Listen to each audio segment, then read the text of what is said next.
ದಸರಾವನ್ನ ಈ ಬಾರಿ ಸಿದ್ದರಾಮಯ್ಯ ಬಿಜೆಪಿ ಪಂಚಾಂಗ ಸರ್, ಬಿಜೆಪಿ ಪಂಚಾಂಗ ನೀವು ಉದ್ಘಾಟನೆ ಮಾಡಲ್ಲ ಅಂತ ಹೇಳ್ತಾರೆ. ಮಾಡ್ತೀರಾ ಅಂತ ಅನ್ಸುತ್ತೆ.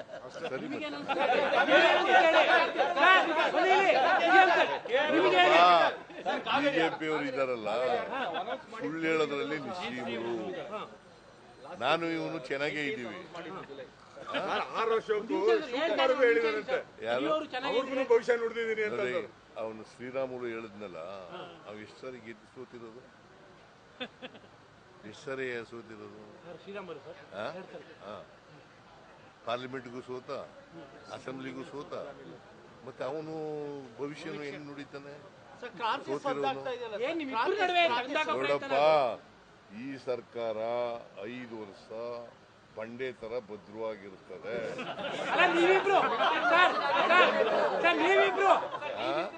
ನೀವಿಬ್ರು ಜೊತೆಯಲ್ಲಿ ಚೆನ್ನಾಗಿರ್ತೀರಾ ಅಂತ. ನಾವಿಬ್ರು ಚೆನ್ನಾಗಿದ್ದೀವಲ್ವಾ?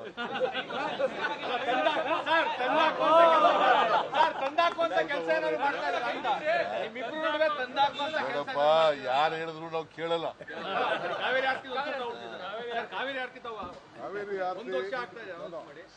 ಮಾಡ್ಕೊತಾ ಕೆಲವು ರೈತರುಗಳು ಕೆಲವು ಆತಂಕ ಇದೆ.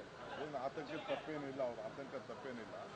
ಪೂಜೆ ಮಾಡೋಕ್ಕೆ, ಪ್ರಾರ್ಥನೆ ಮಾಡೋಕ್ಕೆ ಏನಿದೆ, ಚಿಕ್ಕದಾಗಿ ಮಾಡ್ಬೋದು, ದೊಡ್ಡದಾಗಿ ಮಾಡ್ಬೋದು ಅಷ್ಟೇ. ಅಷ್ಟು ಬಿಟ್ಟರೆ 1,500 ಜನಕ್ಕೆ ಉದ್ಯೋಗ ಸಿಗ್ತದೆ. ಕಲಾವಿದರಿಗೆ, ನಮ್ಮ ಮಾದೇಶ್ವರ ಬೆಟ್ಟದ ಕಲೆ, ನಮ್ಮ ಚಿತ್ತೂರು ಕಲೆ, ಚುಂಚನಗಿರಿ ಕಲೆ, ಮಂಗಳೂರು ಕಲೆ, ಕೊಡಗು ಕಲೆ, ಅದನ್ನೆಲ್ಲ ಹಾಕಿ ಒಂದು ಪೂಜೆನ ಮಾಡ್ತೀವಿ. ಯಾವಾಗಿಂದ ಸ್ಟಾರ್ಟ್ ಆಗುತ್ತೆ ಸರ್? ಅದಕ್ಕೆಲ್ಲ ಸಿದ್ಧತೆ ಮಾಡ್ಕೊಳ್ತಾ ಇದೀವಿ. ಪಾಪ ಕೆಲವು ಕೋರ್ಟ್ಗೆ ಹೋಗಿದ್ದಾರೆ. ಬಟ್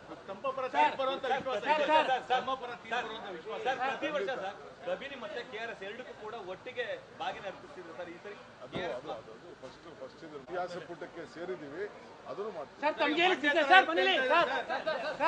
ಪಂಡಿತರ ಇರುತ್ತೆ ಅಂತ